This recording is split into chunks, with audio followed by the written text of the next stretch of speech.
तीन दामाद की सास पार्ट 1। कावेरी जी के पति का देहांत हुए काफी वक्त हो गया था। कावेरी जी की 3 बेटियां थी, ईशा, मोहिनी और सुहाना। तीनों ही काफी होशियार और नौकरी करने वाली थी, लेकिन उन तीनों से कावेरी जी इतना प्यार करती थी कि उनकी शादी की उम्र होने पर भी उन्हें पराये घर भेजने का उनका मन ही नहीं हुआ। अरे तुम तीनों मेरे कलेजे का टुकड़ा हो। जब भी तुम्हारी शादी के बारे में सोचती हूँ ना, बड़ा डर लगता है। सही कहती हो मम्मी, हम भी आपसे बहुत प्यार करते हैं। हाँ, मम्मी पापा के जाने के बाद अब बिल्कुल अकेली हो गई हैं। और मम्मी, अगर हम तीनों शादी करके चले गए तो आपका ख्याल कौन रखेगा?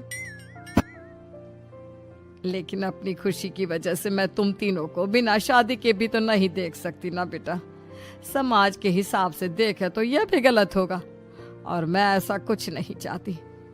लेकिन तुम तीनों से दूर होने के बारे में सोचती हूँ तो अजीब सा लगता है। लेकिन मम्मी, हम आपको इस तरह अकेला छोड़कर नहीं जा सकते। एक काम करते हैं मम्मी, शादी के बाद ना आप मेरे साथ मेरे ससुराल में चलना और मेरे साथ ही रहना। अच्छा, और तेरी सास मुझे रहने देगी तेरे ससुराल में? अरे बेटा, वहाँ ऐसा नहीं होता।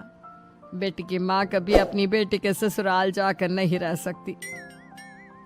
एक काम करते हैं माँ, आप ईशा और सुहानी की शादी कर दीजिए और मैं हमेशा आपका बेटा बनकर आपके साथ ही रहूंगी। मुझे नहीं करनी शादी। अरे मेरी बेटियां मुझसे कितना प्यार करती है, मेरी वजह से अपनी पूरी जिंदगी दांव पर लगाने को तैयार है। लेकिन मैंने ना इससे भी एक अच्छा उपाय सोचा है। क्या मम्मी? अगर आपके पास कोई सोल्यूशन है तो फिर क्यों परेशान हो आप? बताइए, क्या करना चाहती हैं आप? मैंने सोचा है कि अखबार में इश्तिहार देकर तुम तीनों के लिए 3 घर जमाई दामाद ढूंढ लूंगी। वैसे भी नौकरी तो तुम तीनों अच्छे से कर लेती हो, कमा भी अच्छा खासा लेती हो।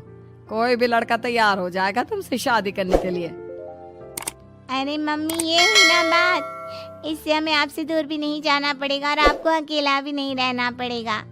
हाँ मम्मी, ये बहुत अच्छा तरीका है। मैं तो कहती हूँ आज ही अखबार में ऐड निकलवा देते हैं। बिल्कुल, आज ऑफिस जाते वक्त मैं ये काम कर दूंगी। और कुछ ही दिनों के बाद कावेरी जी को 3 घर जमाई दामाद विवेक, सुमित और अविनाश मिल जाते हैं और वो उन तीनों लड़कों से अपनी तीनों बेटियों की शादी करवा देती है। शादी के कुछ दिन के बाद, अरे अब शादी हो गई, छुट्टियां खत्म, तुम तीनों जाकर नौकरी करो, कुछ काम करो। अरे मम्मी जी, कमाल करती हैं आप। अब घर जमाए इसलिए थोड़ी ना बनाए कि हम बाहर जाकर नौकरी करें। मम्मी जी, मेरा तो घर जमाई बनने का मकसद ही यही था कि कमाने वाली बीवी मिल जाए। बाहर जाकर काम करने से तो मेरा दिल घबराता है। घर का कोई काम है तो बता दीजिए मुझे। अगर ऐसी बात है तो शाम का खाना बनाओ। मेरी बेटियां नौकरी से थकी हारी आती है, अब नौकरी नहीं कर सकते तो कोई बात नहीं, घर का काम करो तुम लोग। मैं तो घर का काम करने में बहुत खुश हूँ। बस ये बाहर धूप में निकलना, रास्ते में जाना, नौकरी करना, ये सब मुझसे नहीं होता। बिल्कुल ठीक कह रहा है सुमित। अरे गर्मी में, बारिश में, सर्दी में घर से निकल कर जाना और उधर बॉस की चिक चिक सुनना, इससे बढ़िया तो यह है कि मैं घर में झाड़ू पोछा कर लूँ। ठीक है, फिर तुम झाड़ू पोछा करना। अविनाश शाम का खाना बनाएगा और विवेक तुम सुबह का नाश्ता और खाना बनाओगे। मेरे तीनों दामाद घर संभालेंगे और बेटियां नौकरी करेंगी। अगले दिन सुबह के वक्त, मम्मी मुझे ऑफिस के लिए देर हो रही है, नाश्ता चाहिए। अरे उस विवेक से कहा तो था कि सुबह का नाश्ता उसे उठकर बनाना है। अभी जाकर देखती हूँ क्या कर रहा है विवेक। अभी तक सोया हुआ है क्या? सुबह के 10 बज गए हैं। सोने दीजिए ना मम्मी जी, क्या हमेशा हिटलर की तरह हाथ में डंडा लेकर खड़ी रहती हैं? मैंने कहा सीधे उठकर खड़े हो जाओ और जाकर नाश्ता बनाओ। लेकिन मम्मी जी, बिस्तर में से निकलते ही कोई नाश्ता कैसे बनाएगा? 2 मिनट, वॉशरूम जाकर आता हूँ। बिल्कुल नहीं, सीधे रसोई में पहुंचो, मेरी बेटी को ऑफिस जाने में देर हो रही है। कुछ देर के बाद, हे भगवान, दोपहर के 12 बजे हैं लेकिन घर इतना गंदा पड़ा है। सुमित से कहा था मैंने समय पर झाड़ू पोछा कर देना। सुमित, कहाँ हो तुम? क्या हुआ मम्मी जी? सुबह की चाय तो पीने दीजिए। आप भी याद करती हैं, चिल्लाती ही रहती है। ये सुबह की चाय है या दोपहर की चाय?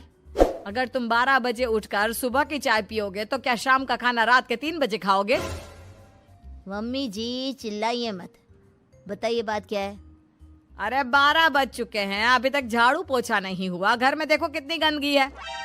अच्छा, तो आप इसलिए परेशान हैं। वो क्या है ना मम्मी जी, आज मेरे हाथ में दर्द हो रहा है। रात को उल्टी करवट से सो गया था, हाथ हिलाया भी नहीं जा रहा। कौन से हाथ में दर्द है दामाद जी? इस सीधे हाथ में मम्मी जी, हाथ हिल भी नहीं रहा है। विवेक, सुन लिया तुमने? सुमित के हाथ में इतना दर्द है कि बेचारे का हाथ भी नहीं हिल रहा। आज तो ये खाना भी नहीं खा पाएगा। तो एक जन का खाना कम ही बनाना। ठीक है मम्मी जी। अरे नहीं मम्मी जी, मेरे कहने का मतलब वो नहीं था। मेरा मतलब है खाना तो खाऊंगा ना। अरे लेकिन कैसे? हाथ तो हिल भी नहीं रहा है। अरे मम्मी जी, आपको ना किसी जेल में जेलर होना चाहिए था। बेकार में हमारी सास बनकर जिंदगी खराब कर रही हैं। अरे लगाता हूँ पोछा। एक बेचारा घर जमाई और कर भी क्या सकता है। शाम को जब ईशा, सुहाना और मोहिनी ऑफिस से लौट कर आती हैं। मम्मी, शाम के खाने में क्या बना है? अब ये तो तेरे पति को ही मालूम होगा ना बेटा, उसने ही खाने की जिम्मेदारी ली थी। लगता है मम्मी आपने ये घर जमाए वाला तरीका अपनाकर मुसीबत मोल ले ली है। आप ये तीनों घर जमाए कितने आलसी हैं। मेरे वाले को देखो, दोपहर के 12 बजे सुबह की चाय पीता है और काम क्या करना चाहता था? घर का झाड़ू पोछा। मम्मी बता रही थी कि आज उसने घर का झाड़ू पोछा शाम की 5 बजे किया था। अब क्या बताऊं बेटा, सुबह से हाथ दर्द का बहाना करके बैठ गया था। कहता है हाथ में बहुत दर्द हो रहा है, हिला भी नहीं जा रहा। सब बहाने मम्मी। ये तीनों घर जमाए मिलकर ना बस बैठकर खाना खाना चाहते हैं, काम धाम तो बिल्कुल नहीं करना चाहते। अरे लेकिन ऐसे काम नहीं चलेगा ना, मुझे इन तीनों को सबक सिखाना ही पड़ेगा। अरे तो मम्मी, आप हिटलर से कम है क्या? आपने जब हम तीनों को सबक सिखा कर इतना लायक बना दिया, तो इन तीनों नालायक दामाद को भी आप कुछ न कुछ तो बना ही देंगी। हाँ मम्मी, बस अपने अंदर के हिटलर को बाहर लाइए और अपनी तीनों दामादों को अच्छी तरह से सबक सिखाइए। रही बात आपकी बेटियों की, तो हम तीनों तो हमेशा से आपके साथ हैं। अरे लेकिन बेटा, इस काम के लिए तुम तीनों को मेहनत करनी पड़ेगी। कैसी मेहनत मम्मी? ऑफिस में तो वैसे ही बहुत मेहनत करते हैं हम तीनों। अरे प्रेग्नेंट हो जाओ, प्रेगनेंसी का बहाना बनाकर कह दो कि तुम तीनों ने नौकरी छोड़ दी है 2 साल के लिए, और जब घर में खाने के पैसे नहीं होंगे तो अपने आप काम पर जाएंगे ये तीनों। वाह मम्मी, क्या आइडिया दिया है। मैं तो कल ही जाकर कहने वाली हूँ कि मैं प्रेग्नेंट हो गई हूँ। फिर देखना कैसे मेरा पति अविनाश भाग भाग कर काम पर लग जाएगा। और फिर 2 दिन के बाद, सुमित, मैं ना प्रेग्नेंट हूँ और इसलिए अगले 2 साल के लिए मैंने अपनी जॉब छोड़ने का फैसला ले लिया है। विवेक, पापा बनने वाले हो तुम। अब से ना तुम्हें ऑफिस जाना होगा, क्योंकि मैं तो 2 साल के लिए छुट्टी पर चली गई हूँ। अविनाश, अब तुम्हें जिम्मेदारी संभाल लेनी चाहिए, वरना ये घर कैसे चलेगा। हम दोनों मम्मी पापा बनने वाले हैं। लेकिन कावेरी के तीनों आलसी दामादों पर अपनी बीवियों की बात का कोई असर नहीं हुआ। धीरे धीरे कावेरी जी को चिंता होने लगी, क्योंकि उनके प्लान के हिसाब से तीनों बेटियों ने ऑफिस जाना बंद कर दिया था। आखिर क्या तरीका अपनाएंगी कावेरी अपने आलसी दामादों को काम करना सिखाने के लिए? जानने के लिए सुनिए इस कहानी का पार्ट 2।